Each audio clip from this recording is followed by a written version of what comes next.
Hey guys, back for another week of conversations here. Both kids are sleeping. I actually have a couple of other things to do tonight. Last night I didn't do a young adult video. I was going to do both of them tonight, but I have another conference call at 7 o'clock tonight, and we're also going to FaceTime with some friends at 9 o'clock tonight. So this afternoon it is. So here we are for a follow-up to what we talked about last week. So if you watched last week's video, you'll know we talked about kind of after Jesus came back from the dead, the road to Emmaus. These disciples didn't know what to do. They were just going home, and Jesus meets them on the road, and they are inspired to go back to Jerusalem.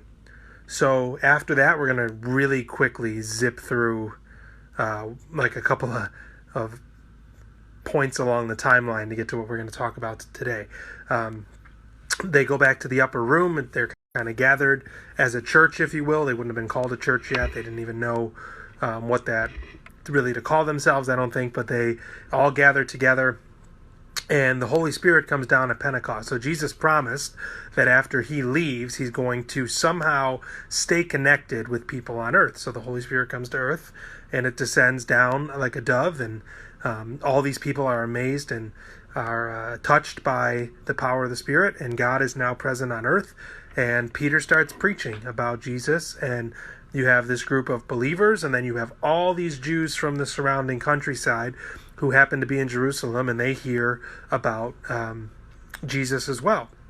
And as a result, churches start to kind of form, if you will, and in the next chapter after what we read today, we'll have house churches and things like that. But point is, the disciples were locked in a room because they were scared or afraid of what might be next for them. And who can blame them? You just watch Jesus get nailed to the cross and die for claiming to be the Messiah, and you follow this guy, or you were seen with this guy for the last 3 years. Peter was asked multiple times on the night of Jesus' death, hey, weren't you that guy that hung out with Jesus? And he denies it and denies it and denies it and denies it. But there has to be a feeling of we're next. For most of them, don't forget, they kind of put their lives on pause for 3 years, so it would be difficult for them to just go back to the way things used to be. They did go back fishing. Some of them, as we said before, did try to go home. But ultimately, they decided to lock themselves in a room for their safety, or just kind of lay low for a while to be safe. But then the Holy Spirit comes down and empowers them, and all of a sudden, Peter can't stop talking about Jesus, which is exactly what they would have been afraid of in the first place. So Peter and John are on their way to the temple to pray, as was tradition in the afternoon, and they are walking up to the temple by the gate beautiful, and there's a guy that's there he's paralyzed, and he asks them for money, and Peter says, I don't have money, but I have Jesus Christ, and in his name walk. And the guy hadn't walked in a long time, and he stands up and dances and is amazed that he's able to walk, and he goes into the temple with them. And told you we're fast forwarding through a lot. And they get in the temple, and Peter, after prayer, steps up on Solomon's porch, and he starts preaching. So the Jews are in attendance, and Peter is preaching to the Jews about Jesus in the temple. And it says that this is in Acts chapter 4. The conversation continued for a few hours on Solomon's porch. Suddenly, the head of the temple police and some members of the Sadducean party interrupted Peter and John. They were annoyed because Peter and John were enthusiastically teaching that in Jesus, resurrection of the dead is possible, an idea that the Sadducees completely rejected. So they arrested Peter, John, and the man who was healed and kept them in jail overnight. But during these few afternoon hours between the man's miraculous healing at the gate and their arrest, Peter and John had convinced about 5,000 more people to believe their message about Jesus. The next morning, the Jewish leaders, their officials, and scholars called a meeting in Jerusalem, presided over by Annas, the patriarch of the ruling priest clan, along with Caiaphas, the son-in-law of John, Alexander, other members of the clan, and they made the prisoners stand in the assembly and question them. Who gave you the authority to create this spectacle in the temple yesterday? And then Peter goes on to talk about how it's the power of Holy Spirit. And the leaders recognize them as followers of Jesus, and they end up finding out from the guy that they healed, that man says, these people healed me, this was miraculous, and they do end up letting them go and telling them, don't talk about Jesus anymore. So they arrest him, they put him on trial, and ultimately they can't have a rebuttal for what Peter says, but more importantly, they can't have a rebuttal for what the man that they healed says happened, what happened to him. So anyways, the question now, as I put in the title of this, is what influences what? So for a period of time after Jesus dies, the world, fear, fill in the blank, life influences the disciples in their decision making. It's probably best if we just lay low. I don't want to end up on trial, arrested, killed, murdered, martyred, whatever, for my beliefs. So they decide that the best thing for them to do is just be safe. Just keep it quiet, stay to themselves, lock the door, don't stir the pot, whatever word you want to use. But then that changes, and they go from being locked behind a door to going directly to the front lines. Remember, it's the Jews that arrest Jesus and put him on trial. And they go to temple to pray, which was harmless enough. But then Peter stands on the porch, Solomon's porch at the temple, and preaches for hours.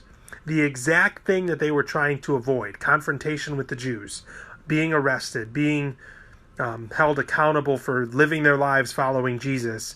Peter walks into the lion's den and fearlessly, shamelessly talks about Jesus, which is the exact thing that would get him in trouble. And then he gets arrested, and he goes to jail overnight, and the next morning, all he ends up doing is talking about Jesus. Before the chief priests that have him on trial, all Peter can do is talk about what God has done for them because of the power of the Holy Spirit. So the disciples, in particular here, Peter and John, I guess, went from letting the world influence them to their faith influencing the way that they reacted to the world around them. So it was a paradigm shift.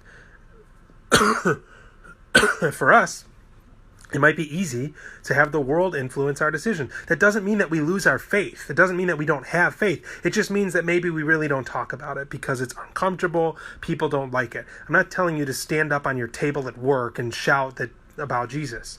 But we admit that there's times that the world influences my decision to talk about Jesus, or how I talk about Jesus, or how I behave, or, you know what, let's just lay on the down low. Like, I don't need to walk up to someone and be like, hey, I'm a Christian, look at me. But then the other part of it is, if I'm maturing in my faith, then what happens is my faith starts to influence the way that I live, regardless of pushback from the world, regardless of what I'm afraid of, regardless of what the world might say about it. And once again, this doesn't mean we walk around smacking people upside the head with our Bibles. That's not it. It's not the same thing. It's the idea that instead of being afraid or nervous or quiet or reserved or let's not stir the pot, let's not cause controversy, let's not make people uncomfortable, we're willing to let our faith shine. And finding that balance is key, because you cannot legally proselytize in a school or in your workplace. You know, there is separation of church and state, but that doesn't mean that we cannot bring our faith into those environments. It doesn't mean that our faith stays hidden. It doesn't mean that we just keep quiet and keep it under a lamp, under a basket. It's like when Jesus says, no one lights a lamp and puts it under a basket. So we have to find that balance, and it takes maturity, it takes time, it takes courage. It's a heck of a lot easier to just be quiet about our faith a lot of the time. So what we have to do is strike that chord, that harmony between not crossing the line legally or even spiritually, where we try to shove it down people's throats, but also we don't cower in fear. We don't reserve our faith to talk about only to people who believe in what we believe in. Pretty bold of Peter to go from hiding from the law that he's afraid of to preaching the gospel right in front of the law. And he gets caught. He gets put, he's there for hours, and the police come and arrest him, and he's put on trial for it. And newsflash, they said, hey, you're set free. We will let you go because of this miracle, and because we really don't know what to do with you, we'll let you free under one condition. Don't talk about Jesus anymore. Spoiler alert, he does a lot. But that's bravery and courage. Thankfully, we don't have to be that courageous. I don't think our lives will be threatened to talk about Jesus, but there certainly is a degree of courage and maturity to allow our faith to influence the way we act toward the world around us, instead of letting the world around us influence and suppress our faith. So this is a call to courage, a call to bravery, a call to maturity in your faith, that you would allow your faith to show up in your workplace, in your homes, in your relationships, in your friendships, in your behavior, in such a way that it's not the world influencing you to keep your faith quiet or to put it on a back burner, but instead have your faith influencing the way you look at the world and the way you influence the world around you. Hope you guys are doing well. We miss you guys. We love you guys. We'll see you soon.